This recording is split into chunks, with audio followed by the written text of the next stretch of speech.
கிறிஸ்துவுக்குள் அன்பான கர்த்தருடைய பிள்ளைகளே, இன்றைய வேத வசனமும் ஜெபமும் நீதிமொழிகளின் புஸ்தகம் 12ஆம் அதிகாரம் 22ஆம் வசனம். பொய் உதடுகள் கர்த்தருக்கு அருவருப்பானவைகள், உண்மையாய் நடக்கிறவர்களோ அவருக்கு பிரியம். என் அன்பு கர்த்தருடைய பிள்ளைகளே, இந்த கர்த்தர் வானத்தையும் பூமியும் உண்டாக்கினவர். அவரை பற்றி பரிசுத்த ஆவியானவர் எழுதுகிறார், பொய் உதடுகள் அவருக்கு பிரியமானவைகள் அல்ல, அருவருப்பானவைகள்.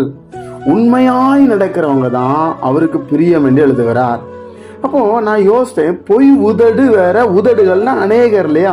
ஒரு மனுஷனுக்கு ஒரு உதடு தான் இருக்கும். இப்ப சந்தர்ப்ப சூழ்நிலையில சிலர் பொய் சொல்லி உடனே என்ன பண்ணுவாங்க, தன்னை திருத்திக் கொள்வாங்க.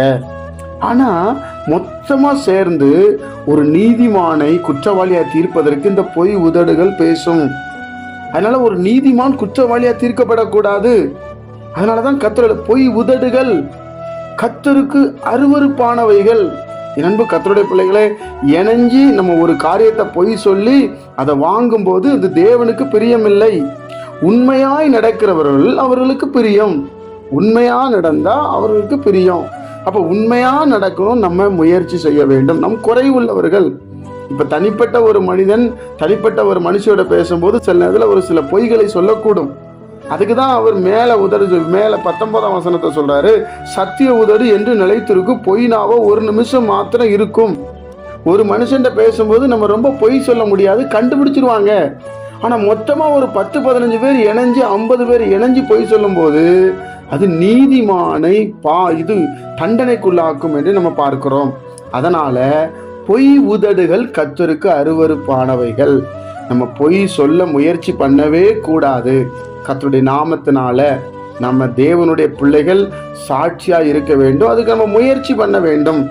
அதனால தேவனுடைய பிள்ளைகள், சில நேரத்தில் பிள்ளைகள் பொய் சொல்லிடுவாங்க, நம்ம பொய் சொல்றோம், மனைவிட்ட பொய் சொல்லிடுவோம், கணவன்கிட்ட பொய் சொல்லிடுவோம். அது சின்ன சின்ன காரியங்களை சொல்லிட்டு உடனே நம்ம திரும்பி உண்மையை சொல்லிடுவோம். ஆனா ஒரு சத்தியத்தை புரட்டக்கூடிய பொய் உதடுகள் நமக்குள்ள இருக்கக்கூடாது. நம்ம உண்மையை தான் பேசணும். ஆண்டவர் மேல இருக்கிறார், நம்ம கீழே இருக்கிறோம். கர்த்தர் நம்மளை பார்த்து கொண்டே இருக்கிறார். உள்ளதை உள்ளதென்றும் இல்லதை இல்லதென்றும் சொல்லுங்கள்.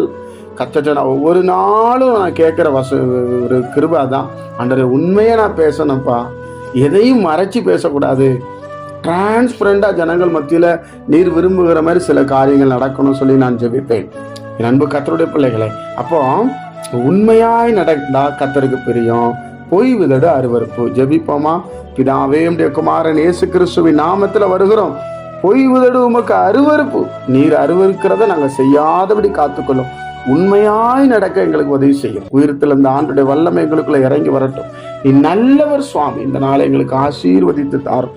இயேசுவின் மூலம் ஜெபிக்கிற பிதாவே, ஆமென்.